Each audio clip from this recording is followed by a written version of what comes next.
ভোরে ইসলামপুর ব্লকের বিভিন্ন এলাকায় ঝড়ের ব্যাপক ক্ষয়ক্ষতি। লন্ডভন্ড এলাকা নষ্ট হয়েছে কয়েক শতাধিক ঘরবাড়ি।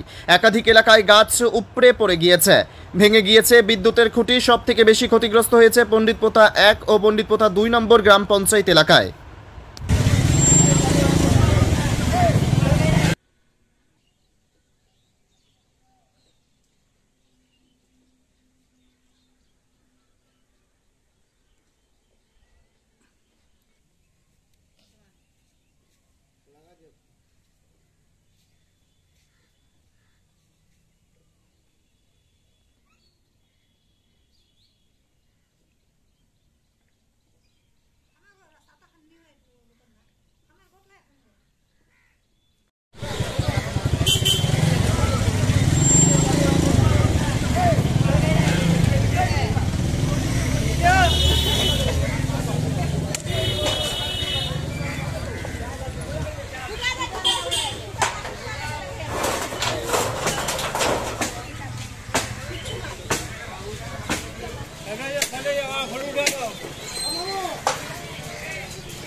방전 한 개.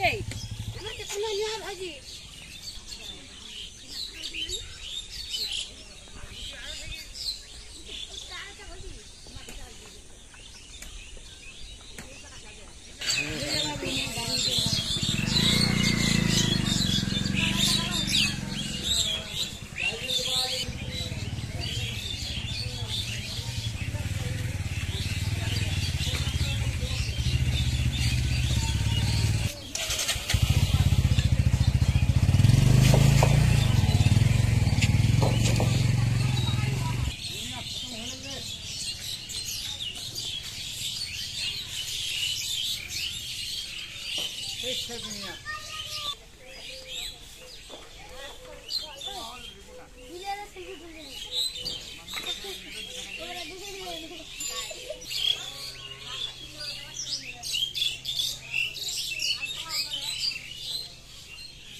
गाँव में तो पानी नष्ट हो जाता ना गाँव में।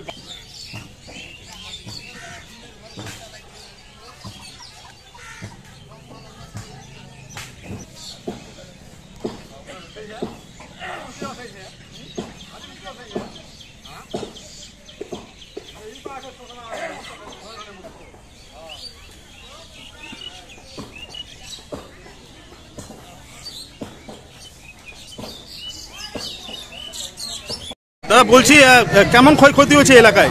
প্রচুর ক্ষতি, যা রেকর্ড পরিমাণে ক্ষতি। এই ঝড় 1982 সালের আগে আমরা দেখেছি, 1982 সালের পর থেকে এরকম ঝড় আমরা দেখিনি। রাস্তার দুপাশে যেগুলো গাছ লাগানো হয়েছিল 1980 সালে সেই সমস্ত গাছ সব পরে পরে রাস্তা ব্লক হয়ে গেছে। ভাগ্যিস যে ঝড়টা 4টার দিকে হয়েছে, তাই মানুষ ক্ষয়ক্ষতি হয়নি, নাহলে অনেক মানুষ মারা যেত। বেশি রাত্রে হলে মারা যেত এবং দিনের বেলা হলেও মারা যেত। রাস্তা দিয়ে যাতায়াত যারা করতো তারা গাছের তলায় পড়ে মারা যেত, এই জন্য যানগুলো বেঁচে গেছে।